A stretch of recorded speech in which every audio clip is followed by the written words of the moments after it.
Que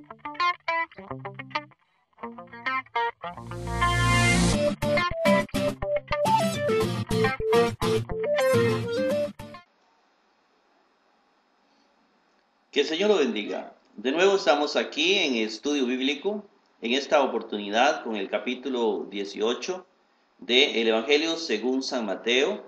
Parte superior tenemos el original griego del siglo IV.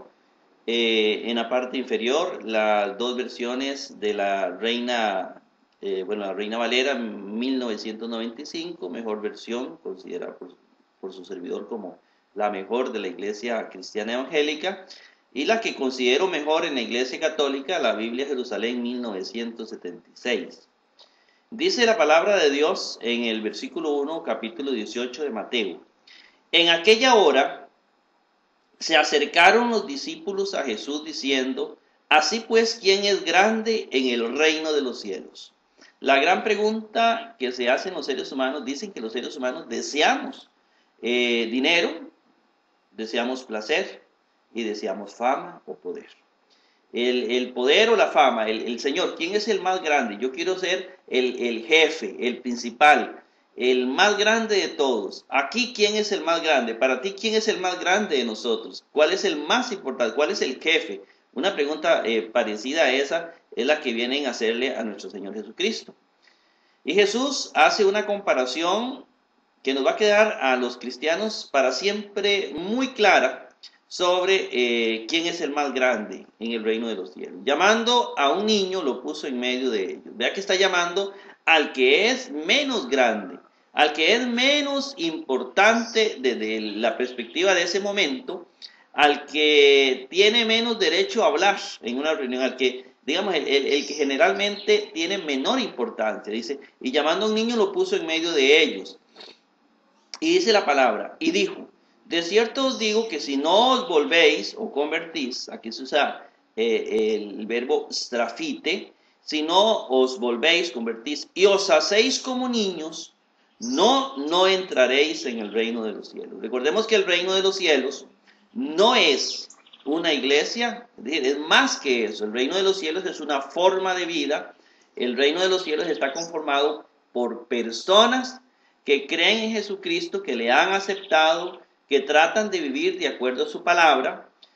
No importa la iglesia o la religión que tenga, es la persona que cree en Cristo y que realmente a conciencia busca vivir la palabra de Dios. Eso es para entenderlo. Entonces mucha gente confunde el reino de los cielos con una iglesia, con 4 paredes, un templo. No es así. El reino de los cielos es una forma de vida donde Jesucristo es el Rey. Así de sencillo se resume el reino de los cielos.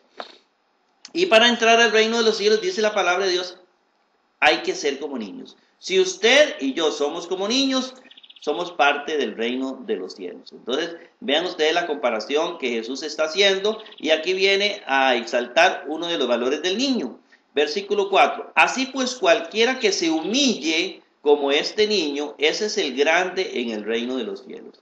En el reino de los cielos, a diferencia de los reinos terrenos, el más grande no es el que más se distingue, el más grande es el que se humille como niño. La palabra humillarse en la Biblia, que viene tapeinó, es el término, verbo que se utiliza aquí, lo vemos por ejemplo en Filemón 2:8, para entender el sentido de la palabra humillarse en el contexto bíblico.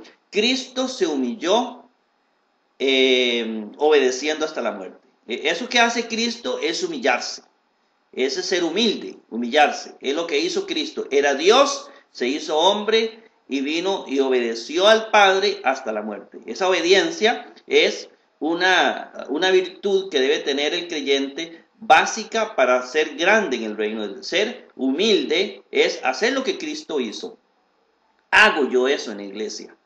Luego tenemos el mismo sentido. Uno se siente humillado cuando la iglesia de uno vive inmoralidad. Yo tengo mi iglesia, soy pastor, y en la iglesia, mi iglesia vive en inmoralidad. Yo me siento humillado, es decir, me siento avergonzado por eso que está ocurriendo. Entonces dice Pablo, Dios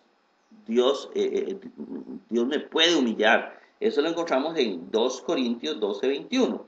Humillarse delante de él y él os exaltará. Tenemos el antónimo, exaltar, y humillar es lo contrario. Exaltado el que está más arriba, el famoso, y humillado el que nadie ve, el niño. Vean qué comparación más exacta Jesús hace con solo tener en cuenta el niño. Santiago 4:10. Y en Mateo 23:12 también encontramos esos antónimos. El que se enaltece será humillado y el que se humilla será enaltecido. El antónimo de humillarse, exaltarse. Es decir, entonces tenemos claro que en el reino de los cielos, en este reino de Dios, de Cristo es el rey, el más importante es el que es como un niño, el que se humilla como un niño, el que es pequeño. De ahí viene la palabra humus. Humus es lo que está abajo, no lo que está arriba. Esa es la idea que nos transmite el versículo 4. Versículo 5 dice Jesús: cualquiera que reciba a un niño como este en mi nombre, a mí me recibe. Se refiere a todos los que pertenecen al reino de Dios. Recuerden que está haciendo la comparación, nos podemos desviar. No está diciendo el que reciba a cualquier niño, nos está refiriendo ahora la representación del niño. Es decir, el que reciba a un niño, a un cristiano, o digámoslo así, a una persona que realmente es del reino de Dios, que se comporta como niño, dice, a mí me recibe. Porque Jesús es el gran ejemplo de humildad, de humillarse. Él es el gran ejemplo para nosotros. A cualquiera que escandalice, dice, a uno de estos pequeños que creen en mí, y vea que aquí lo dice clarito, que creen en mí, se está refiriendo no al niño en sí. Por eso ya no hay que enfocar toda la atención en el niño, no, ya ahora estamos viendo al cristiano, a la persona que sigue a Cristo, al que es del reino de Dios. Me explico. Dice, a uno de estos pequeños que creen en mí, dice, si usted lo escandaliza, si alguien lo escandaliza, dice, es mejor que lo lleven para ser colgado con una rueda de molino de asno alrededor de su cuello y hundido en lo profundo del mar. Agarrarlo, ponerle esta rueda de molino que ustedes ven acá en el icono y amarrársela al cuello y tirarlo al fondo del mar. Es mejor que eso, es decir, se enfrenta a la ira de Dios, lo que nos dice. Dice Jesús, ay del mundo por los escándalos. Es necesario que vengan los escándalos, pero hay del hombre por quien el escándalo viene. Jesús está advirtiendo que aquel que quiera escandalizar a un creyente, a un cristiano, a un miembro del reino de los cielos, dice, ay de esa persona que quiera jugar, como vemos en la imagen, muchos que juegan de mala luz y que tratan de, según ellos, hacer sentir mal a la iglesia a través de signos como el 666, todo esto para escandalizarnos. Dice, ay del mundo por los escándalos, pero, dice Jesús, ay del hombre por quien el escándalo viene. Nos daremos cuenta al final de los tiempos. Luego Jesús dice, mas si tu mano o tu pie te escandaliza, córtalo, ekopson, córtalo y échalo de ti. Bueno te es entrar en la vida lisiado o cojo, que teniendo 2 manos o 2 pies ser echado en el fuego eterno. Y aquí viene pirto ainon, fuego eterno. No usa la palabra gehen aquí, al menos en este caso. Usa la palabra fuego eterno. Y entonces dice que si uno comete un pecado con la mano o escandaliza, hay que cortarlo. Bueno, ¿cómo entendieron los primeros cristianos este texto bíblico? No lo entendieron en el sentido literal, porque usted no ve que los primeros cristianos se cortaran las manos, se cortaran los pies, se sacaran los ojos, y de hecho todos pecamos con esos miembros. No es cortarlo literalmente, cortarlo es que yo no vuelva a hacer eso, es cortar el pecado, digámoslo así. Porque de esa manera se entendió en la iglesia primitiva. Posteriormente, muchas personas como Orígenes y otras personas cometieron ciertos actos extremos de tal vez de interpretar literalmente textos bíblicos, pero no es así. Sencillamente con una pequeña visión de la iglesia primitiva en Hechos de los Apóstoles, vemos que los apóstoles, los primeros cristianos, no se cortaban los miembros literalmente, sino era cortar ese miembro, cortar ese pecado, perdón, de ese miembro. Dice, para no ir a parar completamente al fuego del infierno. Luego dice, y si tu ojo te escandaliza, sácatelo y échalo de ti.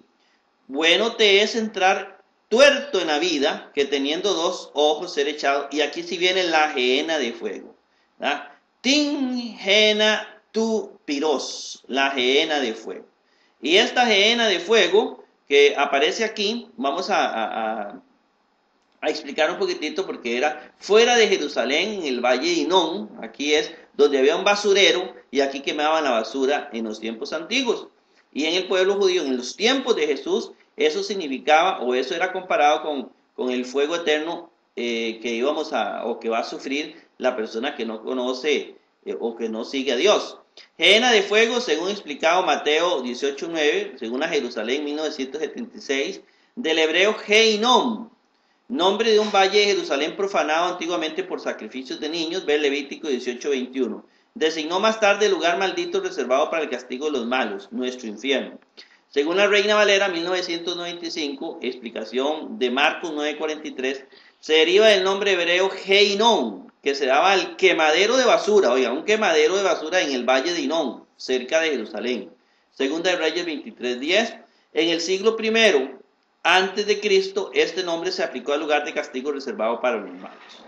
Bien, hermanos, de esta manera llegamos al final de este programa, esperando que nos acompañen en el próximo programa. Que el Señor los bendiga a todos ricamente.